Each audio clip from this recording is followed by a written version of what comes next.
नमस्कार, आप देख रहे हैं झांपुआ एमपी न्यूज 24 और मैं हूं आपके साथ ज्योति पांडे। यहाँ हम आपको दिखाएंगे हर राज्य की बड़ी और खास खबरें। तो चलिए शुरुआत करते हैं कुछ खास खबरों से। नर्मदा किनारे पर पुरातन काल से चली आ रही है सनातन सांस्कृतिक धरोहर के प्रतीक कुछ महत्वपूर्ण मंदिर है जो कि 5000 वर्ष पुराना है, जो कि चिखलदा में बांध के बैकवाटर के कारण इस वर्ष क्षतिग्रस्त होने के साथ बह जाएंगे। बांध के पानी के भारी दबाव के कारण मंदिर की जर्जर दीवार उसे सहन नहीं कर पाएगी, जिसके कारण सनातन सांस्कृतिक विरासत के प्रतीक के रूप में अति महत्वपूर्ण यह मंदिर अवशेष के रूप में ही रह जाएंगे। इस मंदिर को बचाने के लिए 15 से 20 दिन का समय है, जब तक कि सरदार सरोवर का बांध का पानी नहीं आ जाता।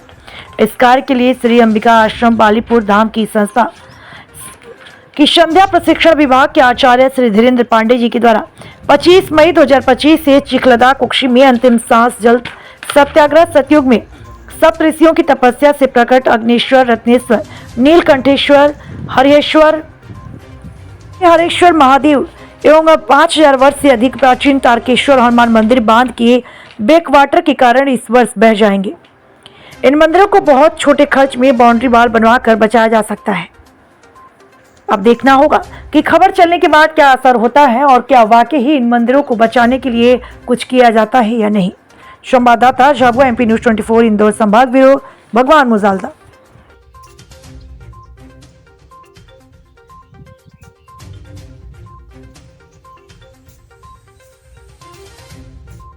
ये जो आपके पीछे जो मंदिर दिख रहा है चिखलदा ग्राम में अग्निश्वर तीर्थ है।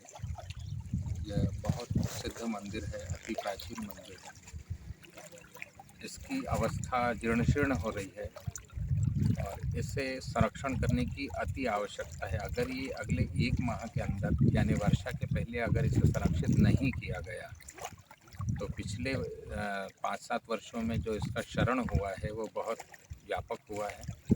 और इस वर्ष यदि हमने संरक्षण नहीं किया तो इस मंदिर के ठीक पीछे जो तारकेश्वर हनुमान मंदिर है वह और इस स्थान के जो प्रधान देव हैं महादेव अग्नेश्वर महादेव, वो उसके पास में रत्नेश्वर महादेव, ये तीनों चारों मंदिर बह जाएंगे। यह तीर्थ कुछ साधारण तीर्थ नहीं है। यह स्थान, यहाँ पर अनेक ऋषि मुनियों ने, सप्त ऋषियों ने तप करके अग्निदेव को प्रकट किया था। उन्होंने वरदान दिया है कि मैं यहाँ पर नित्य निवास करता हूँ। इसका अर्थ है कि आज भी यहाँ पर देव साक्षात हैं। एक तरफ हरिहरेश्वर मंदिर है जो अहिल्याबाई के द्वारा निर्मित है। वर्तमान में हम अहिल्याबाई की 300वीं जयंती मना रहे हैं।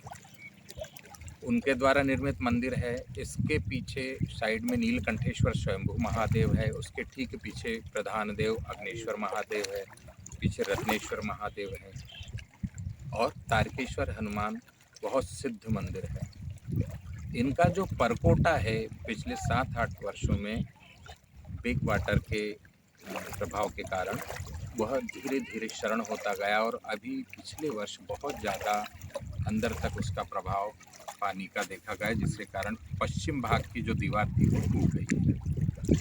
इस वर्ष यदि हमने अगले 1 महीने के अंदर उसका संरक्षण नहीं किया तो ये मंदिर बह जाएंगे और जो बड़े मंदिर हैं उनको भारी क्षति पहुंचेगी। चूँकि यह मेरा अपना गांव है और वैसे भी मैं पिछले 5-7 वर्षों से नर्मदा परिक्रमा मार्ग में अपनी क्षमता अनुसार जैसा भी होता है थोड़ा सा प्रयास कर रहा हूँ इसको जानने का, कुछ जीर्णोद्धार करने का। कुछ अन्य स्थानों पर भी मैंने प्रयास किए थे अन्य लोगों के साथ, स्थानीय लोगों के साथ मिलकर। मैं यहाँ पर भी सभी से निवेदन किया है, मैंने पहले भी और आज भी निवेदन करता हूँ कि हम सब मिलकर, ग्रामवासी, आसपास के सभी श्रद्धालु भक्त सभी मिलकर इसको हम संरक्षित करें। प्रशासन जो भी हमें सहयोग कर सकता है उनसे भी निवेदन है। कल मेरी एसडीएम साहब, एसडीओपी साहब, नायब तहसीलदार जी, पीआई साहब सभी से बात हुई और उन्होंने चर्चा के लिए कहा है। किंचित कारणों से मैं उनसे चर्चा व्यक्तिगत रूप से मिलकर नहीं कर पाया, लेकिन उन्होंने यहाँ आने का कहा है कि मैं आऊँगा और आपसे चर्चा करेंगे। तो उन्होंने भी आश्वासन दिया है। मेरा प्रमुख उद्देश्य इस मंदिर को इस वर्ष किसी भी तरीके से परकोटे की दीवार को बनाकर संरक्षण देना है। सत्याग्रह कब तक जारी रहेगा? मेरा ध्येय है जब तक इसका निर्णय हो जाए। मेरा ध्येय एकमात्र है कि इस मंदिर का परकोटा अगले 1 महीने के अंदर अर्थात वर्षा में ये जो बैक वाटर में डूबेगा उसके पूर्व इसे संरक्षित कर दिया जाए। यह निर्णय हो जाए, मुझे और कुछ नहीं चाहिए।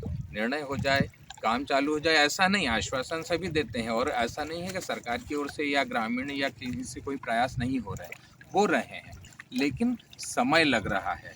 मेरा ध्येय है कि अभी अगर संरक्षित हो जाते हैं तो ये बहुत श्रेष्ठ रहेगा, इसीलिए मैं ये सत्याग्रह कर रहा हूँ। मेरा और कोई उद्देश्य नहीं है। तो मैं ये जब तक निर्णय नहीं हो जाता, मैं तब तक ईश्वर कृपा से प्रयास करूँगा। आगे ईश्वर इच्छा। आप दूसरे